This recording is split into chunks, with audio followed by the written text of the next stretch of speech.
Hi, welcome back to the channel. So I didn't do a video yesterday because I was cleaning up something which we have on the farm here, and I've had it for quite a long time, and it sort of got lost in storage at the back of the farm. And I bought it when I was about, I think I must have been 13 or 14, and there was a mechanic who was retiring, and he sold a triple stack here to me for about, I think it was £150 back in the day. I think it was 2010, something like that. Anyway, this is what it is. So it's my triple stack. So I was cleaning this up yesterday. I polished it up, put some T-cut on it. I also put a bit of turtle wax, all that sort of thing. And it's going to go in my workshop. So this is kind of my new workshop, as I was talking to you guys about. I've got a bench which is going to go in there, hopefully, so that we can work on tractors and equipment better. I've got the 6930 coming in here soon for a sort of small rebuild on the back end with some seals.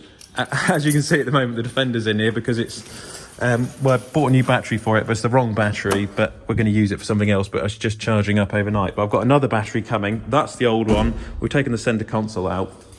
And yeah, long story short, that's what's going on with the Defender. So it's good, but it just needs a new battery and some new seals on the rock, I think it's a prop shaft. So anyway, so this is my old box. Had it for years. Cleaned it up yesterday, and it's been brought back to life basically. So I put all my tools back in.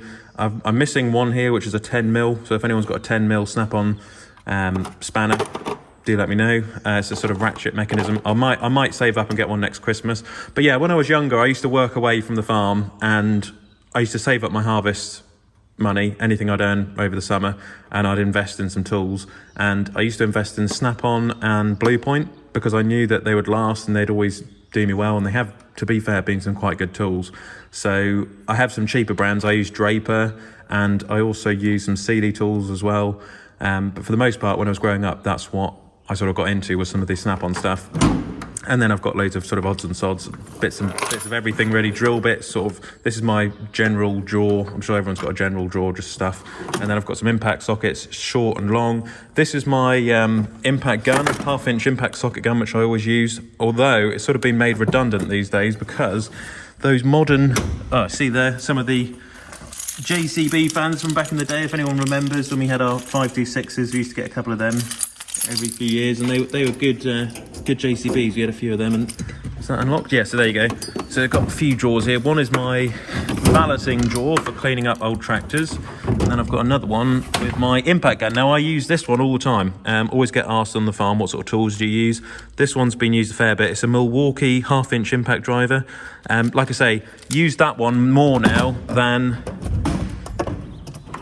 the one I had growing up, which was my socket gun, which ran off the compressor. So I still use this one sometimes, and I'd like to use it more. But like I say, these impact guns are so convenient. Another one I wouldn't do without is this. I use this every day, Milwaukee cordless impact, cordless grease gun. And I've also got a cordless grinder as well. These are pretty handy for just, you sometimes need it for things like cutting bits of metal off implements and things like that. And then I've just got like a Bosch drill. But yeah, most of the stuff here, to be fair, I do use regularly, and like I say, it's going to live here now. This is my toolbox. I didn't realise the other day just how valuable these have become, and yeah, just can't believe how it's aged. Just polished it yesterday, got it, sort of tried to bring it back to life. And yeah, leave a comment in the comment section if you're a fan of some of these toolboxes, the Snap-on brand. They were sort of the older generation in the 90s, and then this is an early 2000s one as well. But if you go online now and try and find these, they're becoming sort of like hen's teeth. So really good toolbox, and that will live in here. Then I've got another table which I'm going to put in there, just like an old stainless one I've got. And then that will replace that, and hopefully we'll have some sort of a functioning workshop, which I've always wanted. And then earlier this morning I went to go and get the muck spreader. So we've got the MLA here, I've got the drone in the cab, I've got the bucket on with the muck grab because you get some sloppy bits sometimes. And then over here we've got the muck spreader. This is a Lowlander 120, so it's a 12-tonner, and it's also got a back door on it as well, which was quite handy because we have got some sloppy muck in the yard which I want to bring up to the field, and it will go everywhere. So with the door I can just shut the door on it. That's where it's from, SAS Agri, up at other side of Great Yarmouth there. So they do sort of loads of different things. There you go, SAS Agri, that's what they do. And they've got the PTO on, we've got the hydraulics in and everything, all that sort of thing. I've got it on the 6R as well because the 6930's got a bit of an oil leak at the moment. We'll go and see that tractor. Yeah, at the moment it's got an oil leak, and I was going to put the front weight on the 6R, but the front loader has a good bit of weight on there, to be fair, so that's what I've decided to do instead.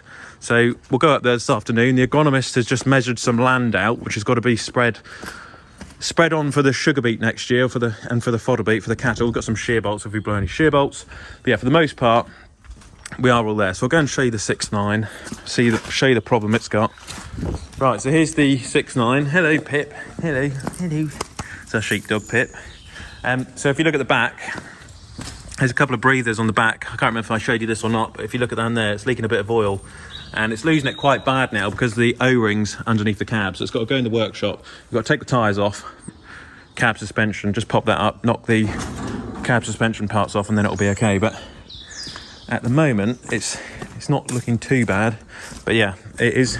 You're going to have to miss out on muck spreading, I'm afraid, girl, because not 100% at the moment. So we'll get you fixed, but it'll be next week and it'll be in the workshop. So that's what's happening. So yeah, just a little update, and I'll show you the muck spreading later on today. We've got the drone in the cab and we'll go off. Got some lovely weather as well now as well. So thanks for watching. I'll do another one today, maybe this afternoon when we're doing the muck spreading.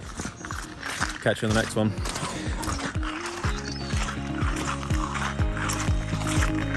Click here to subscribe to the channel, and click here to watch another Olly's Farm video.